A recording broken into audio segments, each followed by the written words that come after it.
Hey, what's up everyone? Mike here, and today marks the official first Online Sellers Unite podcast. This is something I talked about a few weeks ago, and I haven't had a chance to record the first episode, but I want to make it either a weekly or a bi-weekly thing where I sit down for a while, talk about different topics, go over what I've been doing. And the reason I like the podcast format is because it allows me to do other stuff while I'm recording, kind of ramble and jumble down topics throughout the week. And maybe as it goes on, we'll have guests and other stuff like that. But to start out, I just kind of want to make it a one-on-one thing, interactive. And if you want to join the conversation, any of that stuff, comment down below. In the future, I'll have it up on iTunes and maybe SoundCloud or whatever. That way you can listen to it on the go. And I'll also have a website up for it. But I'm not going to jump into all that right now. I want to cover some topics, talk about the last 2 weeks, and stay on topic. So let's go and get started. So as you guys know, 2 weeks ago, so the weekend before last, I took vacation. Basically, I was off for 4 or 5 days, which put me really behind on work. So the last 2 weeks have been a little crazy. I've been working basically nonstop to try and get caught up. It's amazing how many messages and comments and just sales and whatever else, emails you get behind on when you're gone for that long. Not to mention you haven't listed or you haven't shipped anything. So it's been a little rough getting caught back up. I'm finally at the point where I'm in a good spot right now. Tonight I'm recording this on Wednesday. Tonight we have the live show, so that takes a good amount of time away from working tonight.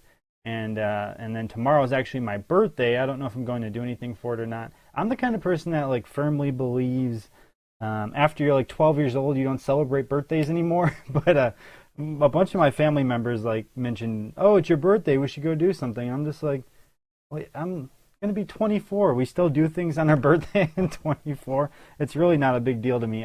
What do you guys think? Do you feel like birthdays are a big deal after a certain age? I just don't feel like they are.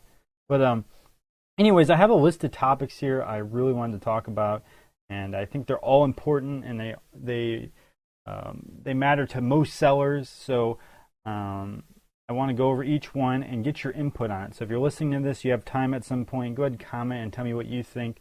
And tell me what you think about the format of the show, if you want anything to change, all that kind of stuff. I'm always open to improvements. The first topic I wanted to talk about was pricing expectations. Now, this is something I wouldn't normally bring up actually, but recently I've been doing some haul videos, and there seems to be at least a couple people every video that try to call me out on prices and say I'm lying and I'm inflating stuff to look cool online, which just isn't the case. I mean, obviously for everyone that knows me, I have no intention of misinforming you. I really go out of my way to try and give accurate numbers and expectations for things, and I could care less about the number. Right? Really, I just try to give a general number so you have an idea of what I'm working with. But one of the big ones, as an example I want to go over today, was the Complete Inbox NES Action Set, right? And I said I paid between $100 and $150 for it. I don't really know because I bought it in a lot, so I'd have to break it down. But I mean, you could basically say $100 and I would be fine on the other items. And I said I would get between $300 and $500 around Christmas. And there's this huge amount of comments saying I'm lying, I'm full of shit, it's selling on eBay for $199. I won't even get $200 for it, etc., etc. Now, I found this kind of interesting because, clearly none of them looked at Amazon. Everyone was comparing the eBay prices, which is really odd to me considering I definitely say I am an Amazon seller now, right? I've cycled away from eBay quite a bit. I say that often. Most of my channel revolves around Amazon now, so it's really odd to me that everyone's comparing prices to eBay. I get that eBay has solds that you can look through, but that doesn't mean that's what something's worth necessarily. I think a lot of people use that trick to try and get things cheaper. I mean, there's tons of stores and stuff that'll do that to you to try and get your item for cheaper when they're, haggling with you. So I don't feel like that's a good example of a sell price. Now, there's a lot of things that weren't taken into account when people said these things, and this is why I want to cover it, because I feel like there's a lot of closed-minded price expectations going on, and people don't really look at the full potential of an item. So let's go ahead and talk about that some. Now, the first thing that people overlook when they're trying to judge prices is the condition of an item.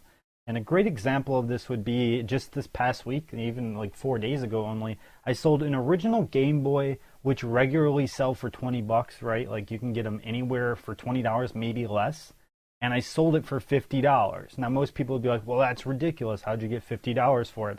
The thing was, it was in such good condition. It had the battery cover on the back, all of the buttons worked, the sound worked, the screen had no dead pixels, it wasn't scratched, And so I priced it at a premium price. When you're selling things like collectibles, video games, rare, hard to find things, maybe, concert shirts or things like that that people might really want to be in good condition, you can charge a premium price. And when someone says they're going to sell an item for that much, if it's in good condition, it's quite possible they're going to sell it for that much, because collectors are diehard. They're willing to pay the extra few bucks to get a better condition item that will last them longer, that they can keep in their collection, that they can show to other people. And so, if I was buying an original Game Boy, I would pay double the price so I didn't have a scratched up screen. Or, I would go buy even a better later model that's in great condition, so it has backlighting and no scratched up screen, etc. And I feel like people overlook this. I don't understand how. I'm not sure why non-video game sellers or non-collectible sellers don't realize condition is such an important key to collectibles. It really, really is. And the condition of this Nintendo I have, the box is in pretty solid condition. I mean, it's not perfect by any means, but it's better than about 85% of the boxes I've seen since I started selling video games, and that was like 6 years ago. So pretty good condition overall. Now, the next thing you have to consider is the platform you're selling it on, right? Like, if I sell this locally, I'm not going to get near as much money as if I sell it on eBay, and then I'm not even going to get as near as much money on eBay as I'm going to get if I sell it through Amazon FBA. Granted, the fees will be higher, so it's something you have to consider. But the reason is different platforms call for a different market of people, they call for a different price range, and they have different competitors listing in them. The thing is, obviously I was going to send it to FBA. Most video games I get in go to FBA unless they're not in good condition or they're not rare and they're just, general extras, as I call them. Basically everything that has a minimal cost goes into lots and gets auctioned off on eBay. So for the show I did some research and I thought this was really cool and really interesting. I went to eBay, I searched for this action set, and you know what? Everyone was completely right. There wasn't one that sold for over $225. Most of them sold in the $160 to $200 range. And if I was selling it on eBay, you were so right, I misinformed you. Except the moment you click over to Amazon and you search action set and you click collectible, the first box, Nintendo NES, which is probably in worse condition than the one I have, is selling for $279. Even funnier, it's non-FBA. So it's not even comparable to what I'm going to send mine in for, right? It's not even in the same ballpark because it's not FBA. That's the first one. Now you go down, they go for more and more. You got 300, you have 350, you have 450. 450 is the cheapest action set available through FBA right now. And it has, from what I see, one picture of the box. And the insides look okay. The styrofoam's a little damaged. The box has some tags and stuff on it. Now, this I found so interesting because I don't understand why people would not, if you're going to price something, check all platforms and see where you're going to get the most money. You're leaving money on the table if you're selling this for $200 on eBay and it's selling for $450 through FBA. I mean, that's a lot of money. There's no way the fees will ever cost you that much more on FBA, and then you don't even have to deal with the items. So obviously in this situation, FBA is a much better platform. But the third thing that affects pricing is the time of year. Now this is so important, and if you're not selling in Q4 as hard as you can, you're missing money. You're leaving money on the table. You absolutely are. Last year, I had just started selling full-time in October. Between November and December, I did $18,000 in sales by myself. And it was incredible. It was the most I ever done in 2 months. And that was just on eBay, by the way. I did Amazon then, but merchant fulfilled, and I brought in a few $1,000s. But I mean, I did over 20 grand in 2 months by myself, not even close to being ready to go full time. I mean, I lost my job and I just went for it. And this year I'm prepping way up for Q4. But the point is, prices in Q4 are absolutely premium, especially on anything that is collectible, that people are looking to add to their collection because they might tell their family members they want it if they can't afford it. They might tell their girlfriend or boyfriend they want it, and then these things sell for ridiculous prices once the rest sell out. Now, if you look here, there's only 4 complete in-box action sets on Amazon. And it's likely that most of those, if not all of those, will sell out around Christmas, which means if you wait it out and you put yours up when there's no other competitors, you can definitely draw a premium price for the item. And so I honestly believe I will have no issue selling this between $300 and $500. I'll triple my money or more. and I'm going to wait it out till Christmas. I have no reason to sell it on eBay today for 200. It doesn't make any sense for me. And I'm not sure why everyone else who sells games, because a lot of these people are claiming they're game sellers and they know this, that, and other. Oh, why are you leaving money on the table then? That doesn't make any sense. I mean, that's not good business for you. You should never leave money on the table like that. So if you're a new seller, if you're listening to this and you're still getting into this, this is the reason I preach FBA for certain items and eBay for others. There are items you can get more for on eBay. There are items that are easier to sell on eBay. But for a majority of goods, FBA brings a premium price because of the free 2-day shipping, the great service that Amazon offers, and just the brand recognition they have. And I think these are all things that you must keep in mind when you're selling. If you don't keep these in mind, you could be leaving a lot of money on the table and really selling yourself short. And that's just not good. You should never do that. You need to really do your research and look into this stuff. And when you're checking prices, please, for the love of God, check multiple platforms, okay?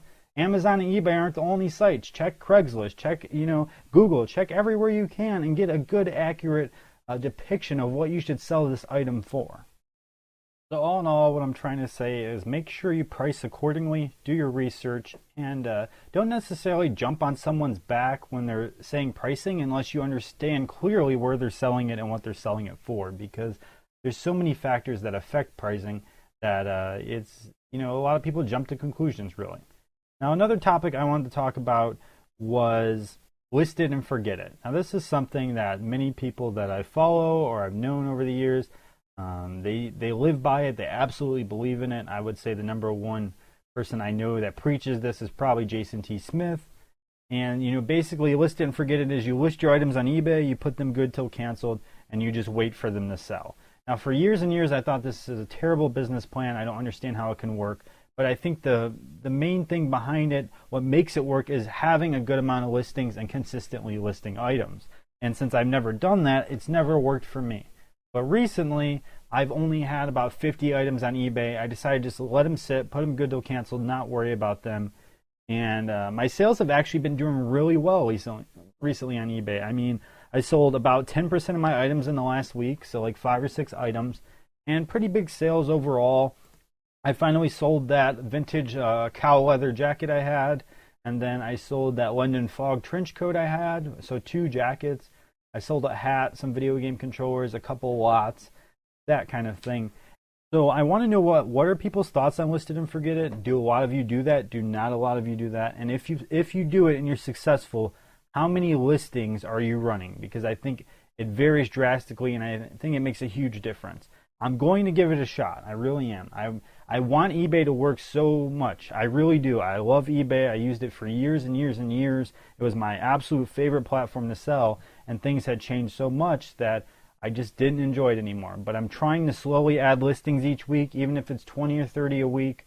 Over time, they'll build up, and by Christmas, I'll have a good amount of listings that can sit and sell, especially video games and things like that just don't last. The one reason I always felt like list it and forget it didn't work is because eBay actually has a lot to gain by not letting your items sell, because they can just continue to charge you insertion fees. And I always felt like it was counterproductive for them to make your items sell fast if they knew sellers were doing this. And I still feel that way, but I know a lot of people who have really been vouching for it lately who have been doing well. And I have seen a huge increase in eBay sales since the season has changed. So maybe it was just slow season, and slow season just felt a lot more dragged out than it used to for me. But I always was working a full-time job, so I guess I really didn't pay that much attention to fast or slow sales.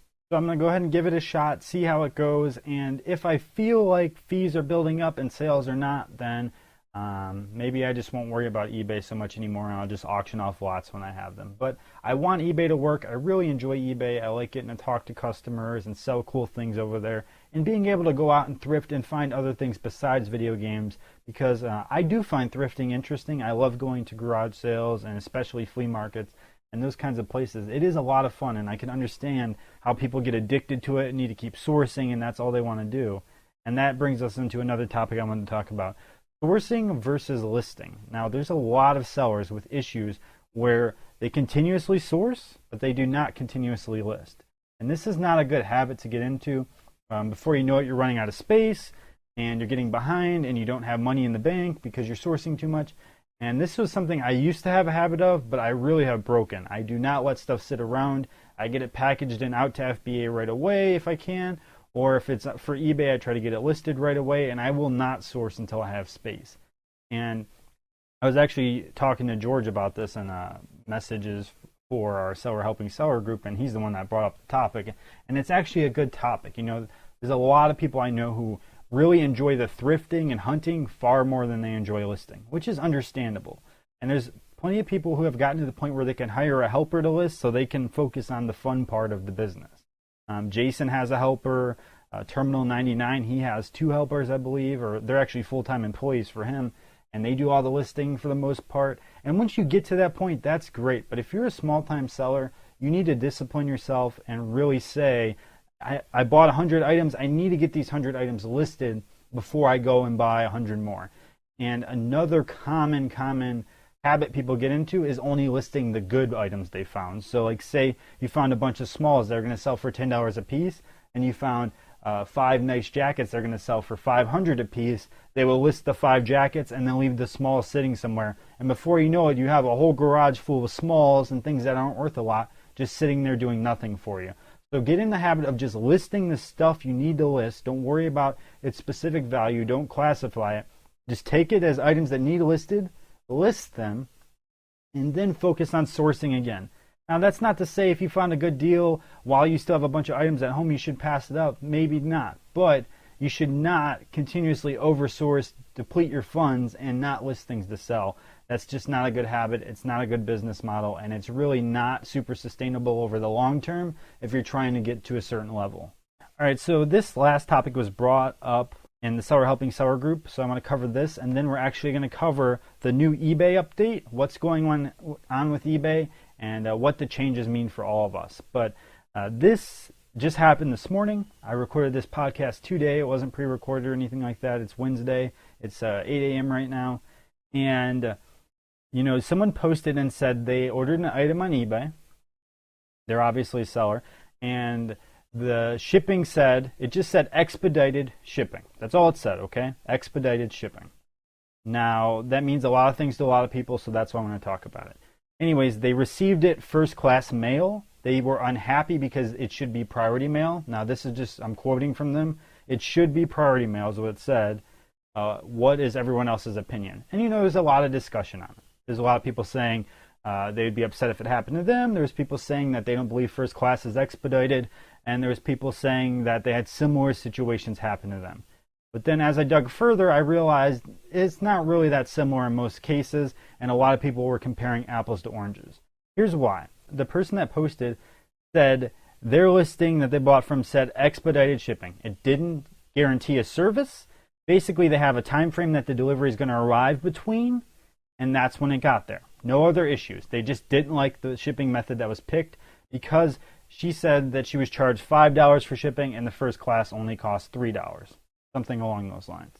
Now, the other people that posted were saying that they had bought something, but the shipping said priority mail of some sort, and then they received it first class. Now, this is completely different situations, okay? If someone guarantees you a shipping method, if you buy shipping and it says FedEx, or it says priority mail, or it says express mail, and then they ship you a different method, that is completely wrong. I am so in agreement with that. You are right, that is wrong, especially if they choose a cheaper service or downgraded your service. I am 100% with you. They deserve a message, possibly a negative if they don't resolve the issue. It's not okay to do that to people. But this other situation was different, right? Because no specific service was guaranteed. When you choose a general service, let's say standard shipping or expedited shipping. Now, what that really means is basically expedited shipping and handling or standard shipping and handling. There's no guaranteed service. You don't get a specific service. You get what the seller chooses to give you. What's most important about this situation is they get the item to you in the time frame that was guaranteed to you. Okay, that is what is absolute most important. Also most important is they handle your item quickly as to not delay the shipment. Now, in this situation, the method they choose is really irrelevant as long as you get your item in time. I'm sorry, that's what I personally believe. I don't see how other people think it's wrong that they shipped it first class and you were expecting priority mail. That was your expectation. That isn't what they told you. You just decided to expect that based on their shipping cost. Now, do I agree that they shouldn't overcharge you if they're going to ship first class? Sure, but there's also supplies involved in shipping, and actually first class, there's more supplies involved than priority. So there's actually a higher cost there from a supply standpoint. So if they charge you $4 and it costs them $3 plus shipping supplies, it's probably pretty close to $4. Anyways, this big debate got going. I tried to explain that I didn't feel they were the same situation, and the lady got all irate and started calling me names and then left the group, which is fine, but I really want to discuss this in detail here. Let's go at the basis of first class mail first. First class mail's time frame is identical to priority mail unless you're shipping all the way across the country or there's a huge amount of shipments at that time of year. So around Christmas, the time frames vary quite a bit. But away from Christmas, they're very close together. As a matter of fact, when you're shipping on Amazon and someone chooses expedited, oftentimes first class expected ship date will be exactly the same as priority. And the reason for this is for many, many years, first class was listed as an expedited service through USPS. Their business website used to say first class mail is an expedited service that does not allow for your mail to be opened and or inspected. That was one of the rules that it used to have. I don't know if it's changed. And basically it was pretty fast. But then they released priority mail, and obviously that brings in higher dollars. So they just decided to start pushing priority mail. And I feel like when this change was made, they decided to remove the expedited tag from first class, and that way they could push priority mail down your throats. But at the end of the day, the services are very similar. Almost always they end up at the same location at the same time. The only time they're delayed is if there's a huge amount of priority mail packages. Let's say they're going on a plane to California, right? And the plane is full of priority mail packages and they can't fit first class. That would be the only time your package wouldn't make it. But if they fit all the priority mail and there's tons of room for first class, then your package would still be on the same exact plane as priority mail. It's not like it's getting treated as some super expedited service. It's not. And so because of this, I felt like this lady was just complaining to complain about the money part. She wasn't actually complaining about the service. She got her item on time. She should be happy. She paid for expedited shipping. She got it in the expedited time. The person handled it quickly. It wasn't damaged. You should really be happy at the end of the day. The only thing you could possibly be upset about was the price. But no, she was saying it wasn't right and that sellers like me are the reason buyers don't trust us, etc., blah, blah, blah. It's not true. At all. I don't feel that the seller here was at a huge fault. I feel like, they offered a certain service and they went through with it. And then the other argument was, well, it's not listed as expedited under eBay. Well, that's true now, but it wasn't true for years and years. And shipping has changed so much since priority mail because that's what USPS wants ignorant consumers to use. Whether or not they'll admit it, they're preying on ignorant consumers. They want you to spend $5.25 over $2.98 or whatever it is. And oftentimes they will sell you priority mail before first class if you're an ignorant consumer, and I don't feel that's okay. So I would like to know your thoughts here. If you chose expedited shipping and your item arrived within the time frame you were promised, it was undamaged, you were charged the right amount for shipping, because that part I don't agree with. You were charged the right amount. So let's say you were charged $4, between $4 and $5, and the item probably cost around $3 to $3.50 to ship first class. Would you be upset that it was first class and not priority? And if so, I want to know exactly why you'd be upset, because I feel like there's nothing to be upset about here. If your item arrives on time and it's safe and you weren't significantly overcharged for shipping, then what are you complaining for? You're just complaining to complain. And I don't feel like that's okay. I don't like negativity, and I really dislike that in the groups because it just brings a negative vibe to everything. And that's why I really try to nip this stuff in the butt often. And when I do it, there's always people trying to call me out and act like I'm the bad guy. Well, I'm the admin in the group, and I have to be the bad guy sometimes. But I'm just being realistic. I mean, I've shipped items on Amazon as first class if the expected ship date is exactly the same. There's no other reason to spend more of your money if the arrival time is exactly the same. Priority doesn't get any special extra treatment except for the insurance. Now, that's the only case you can argue that it should be used. But if the buyer didn't pay for insurance, then you really shouldn't spend a bunch of extra money out of your pocket to insure it unless you're trying to protect yourself, and that's your choice. And I firmly believe that. So I'd love to hear more about this discussion.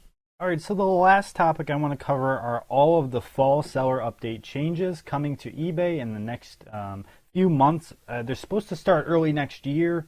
It says February 20th is when the defects are going to change. So I want to cover this, kind of break down each section, and there's 3 things that'll be changing on eBay that are major. Everything else is kind of minimal, but these are the major topics. The first is the changes to DSR's defect rating, how it actually works, what's going to affect your defects in the future. The second change is how returns are going to be handled at eBay, how they're going to require you to do certain things, how they're going to change certain things.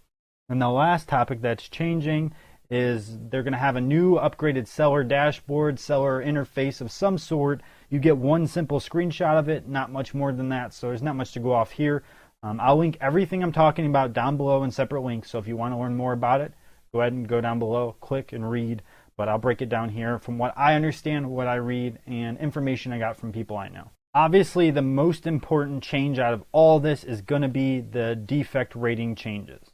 They're saying as of February 20th of next year, the following will no longer impact your defect rating anymore.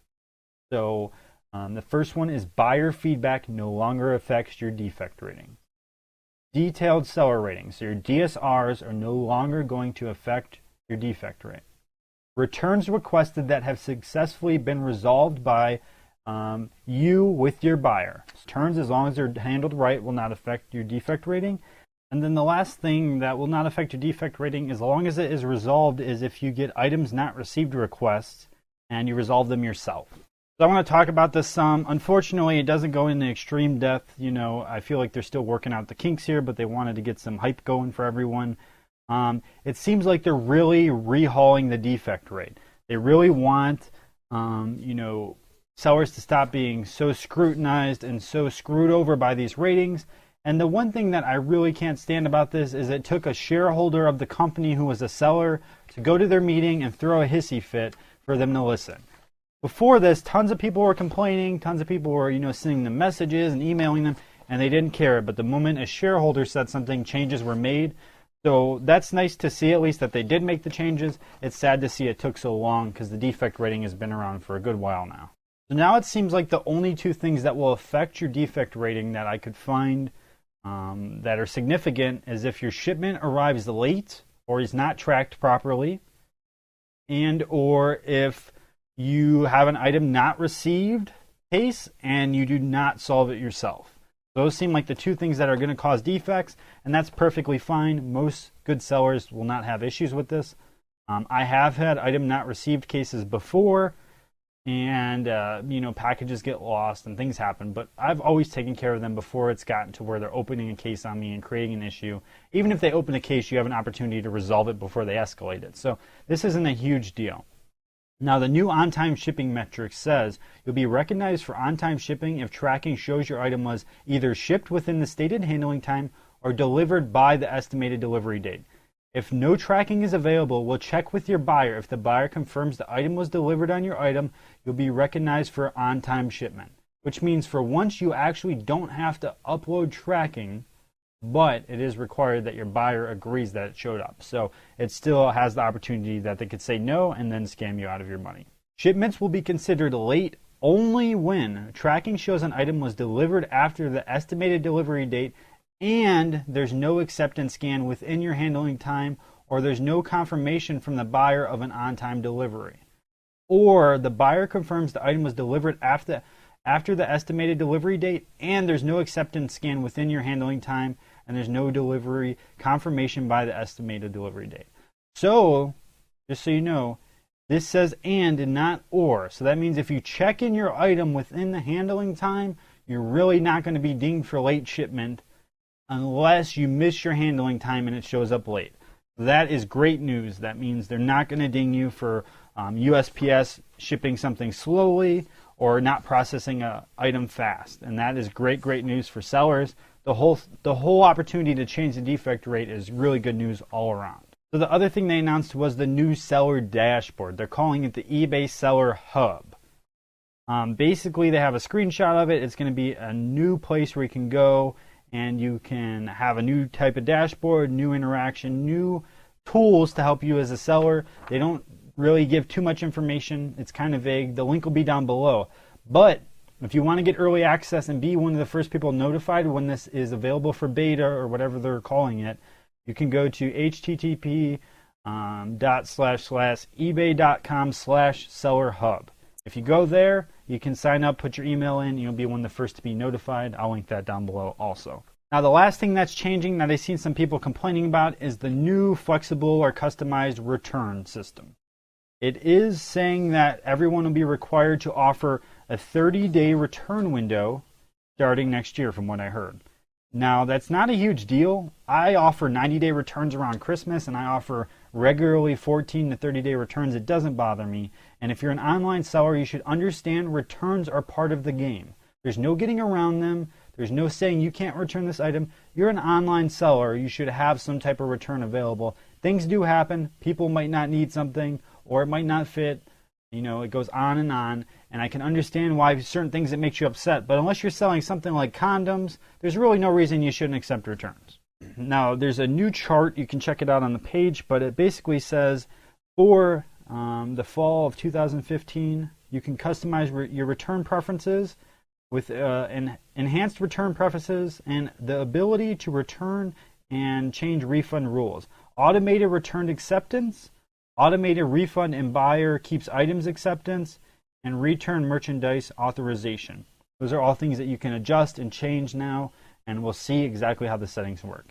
The other thing it says you can set your return policy. You can add restocking fees, structured pull-down menu, and automatic deduction from the refund. Offer a buyer replacement item instead of a refund as well. It says you can now use return shipping labels. eBay return shipping labels will automatically track and put an outbound price matching. Upload a different carrier's return shipping if you choose. The other additional options they have are different buyer choices for returns, send buyer a message before processing a return, or offer partial refunds, or report a problem with the buyer if you have an issue. And then they say they have third-party API support, which means outside apps will be able to integrate this in. Things like InkFrog or what is the other one? There's InkFrog and Octiva, like those types of platforms that allow you to change, I'm sure, once they update. So that's it for today's podcast, guys. I really hope you enjoyed it. I really like being able to sit here and discuss things. It's kind of cool not recording a video because I can work and look things up at the same time. But I want to know a good amount of feedback, what you would like me to talk about. So if you have topics, if you have guests you want to see, if you want me to change the format, let me know. Something I am going to work on. I really, really like this. I want to give full credit just for the idea to even do this to the people that even, gave me the inspiration, and that's Scavenger Life. I listened to their podcast after Ronnie and Chad and Pete told me about it, and I really enjoyed it. I thoroughly enjoyed it, and that's what gave me the idea to do one. And I don't see things like this as competing. We're all community, and there's more than enough time to listen to these things when you're driving around or doing whatever. So I really appreciate their podcast, and I like it a lot. If you haven't seen it or heard it or whatever you want to say, you should check it out. With that being said, I really like the fact that they have the voicemail machine where you can call and leave messages. It's something I'm going to work on getting set up myself.